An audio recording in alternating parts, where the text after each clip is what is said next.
आप देख रहे हैं सनातन फर्स्ट और मैं हूं विशाल। मैं हमेशा से एक बात बोलते आ रहा हूं कि आज का मास्टर स्ट्रोकवादी कल का जिहादी है। आज उस चीज के ऊपर मोहर लग गया। मामला है हिंदू महापंचायत से जुड़ा हुआ, जहां महामंडलेश्वर यति नरसिंहानंद गिरी जी ने उन्हीं बातों को दोहराया है जो भारत के भविष्य को लेकर बताते आ रहे हैं कि जिस दिन आसमानी प्रधानमंत्री बन गया उस दिन हिंदुओं के साथ क्या होने वाला है। उसको फिर से हेट स्पीच बताकर महामंडलेश्वर यति नरसिंहानंद गिरी को गिरफ्तारी की मांग हो रही है। वो मांग उठाया सबसे पहले जुबैर ने दिल्ली पुलिस से सवालिया लहजे में पूछा कि हेट स्पीच को लेकर क्या कार्रवाई हुई और इस इवेंट के लिए क्या दिल्ली पुलिस ने परमिशन दी थी। फिर सुशांत सिन्हा, बहुत बड़ा मास्टर स्ट्रोकवादी, याद है आपको किसान आंदोलन में ये बोलकर डिफेंड कर रहा था सरकार को कि किसान एक्सपोज हो रहे हैं और रोड मैप बता रहा था कि ऐसे ऐसे घूम कर जाएंगे और मोदी के ट्रैप में फंस जाएंगे। वो ट्रैप क्या हुआ?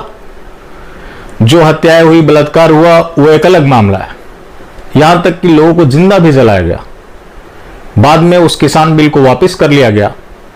तब वो किसानों के हित में था, जब वापस लिया गया तो वो राष्ट्र हित में था। बंगाल में बीजेपी के कार्यकर्ताओं की हत्या होती रही। इसने बीजेपी को यह बोलकर डिफेंड किया कि उन्होंने बीजेपी को वोट नहीं किया है, जिसकी वजह से यह सब हो रहा है। इसका काम सिर्फ और सिर्फ है झूठ परोसना। यूट्यूब चैनल चलाता है सत्य, डिस्क्लेमर के साथ कि अगर आपको सच सुनने की क्षमता नहीं है तो यह वीडियो आपके लिए नहीं है। यह सत्य के नाम पर सिर्फ और सिर्फ दलाली करता है, जो खुलेआम दिखता है। इसने भी मांग कर डाली कि यति नरसिंहानंद सरस्वती को जेल में डाले। यह व्यक्ति जब भी बोलता है तो जहर उगलता है। ऐसे व्यक्ति की वजह से हिंदू धर्म बदनाम हो रहा है। अब जो मौलाना तकरीर करते हैं, क्या कभी इसने उनके लिए आवाज उठाई कि उनको जेल में डालो? ओवैसी के बयान पर नहीं करेगा। शोएब जमई जैसे लोगों को बुलाकर साहब साहब करते दिखेगा, जो कि शाहीन बाग का मास्टरमाइंड था। 3 महीने तक इन लोगों ने दिल्ली को बंधक बनाकर रखा। उसको ये साहब साहब करेगा, उनकी गिरफ्तारी की मांग नहीं करेगा। लेकिन महामंडलेश्वर यति नरसिंहानंद गिरी ने जो सच्चाई बताई है उसको लेकर गिरफ्तारी की भी मांग हो रही है। ऊपर से यह बताया जा रहा है कि ये हिंदू धर्म को बदनाम कर रहा है। तो इंद्रेश कुमार तो इसे पैगंबर की धरती बता रहा है, वो हिंदू धर्म का नाम ऊंचा कर रहा होगा। इसकी माने तो यही हुआ। ये गोदी पत्रकार, जिसका काम है सिर्फ और सिर्फ सरकार के कुकर्मों को ढकना, कभी वैसी गतिविधि के ऊपर आवाज नहीं उठा सकता, क्योंकि डर है सरतन से जुदा, सरतन से जुदा। बात रही भालू की, तो भालू का काम ही यही है। उसके भाई बंधु नारे लगाते घूमते हैं।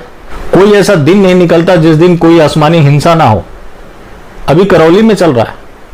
भालू उसके ऊपर कुछ भी नहीं बोलेगा, क्योंकि वो उसके मजहबी लोग कर रहे हैं। तो भालू से तो हम कोई उम्मीद रख भी नहीं सकते। लेकिन ये मास्टर स्ट्रोकिया, जिसका काम सिर्फ और सिर्फ सरकार के कुकर्मों को ढकना है, वो महामंडलेश्वर यति नरसिंहानंद गिरी की गिरफ्तारी चाहता है और इसे हिंदू धर्म की अस्मिता से जोड़ रहा है। हेट स्पीच के मामले में महामंडलेश्वर यति नरसिंहानंद गिरी जेल काट कर आए हैं, लेकिन ये पत्रकार यहां बैठकर जजमेंट दे रहा है कि आप ऐसा कीजिए, वैसा कीजिए।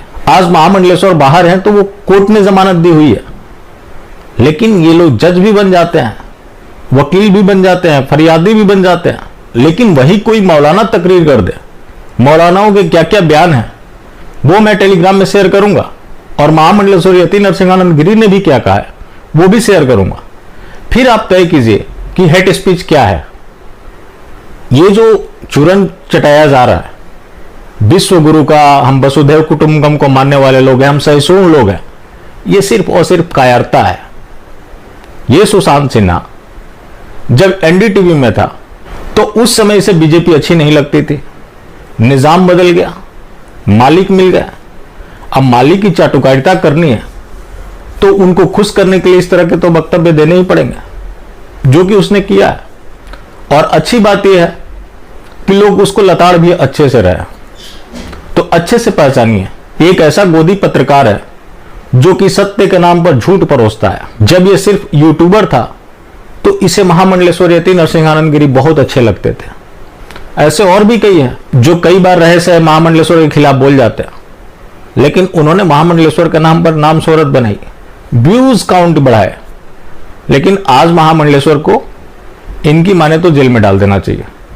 तो देखिए इनका इकोसिस्टम, इससे पहले जो मामला हुआ था, जब ह्यूमन कमीशन ने इनको नोटिस जारी किया था, उस समय भी जुबेर ने ही शेयर किया था, तब कपिल मिश्रा ने मोर्चा खोला हुआ था, अब सुशांत सिन्हा।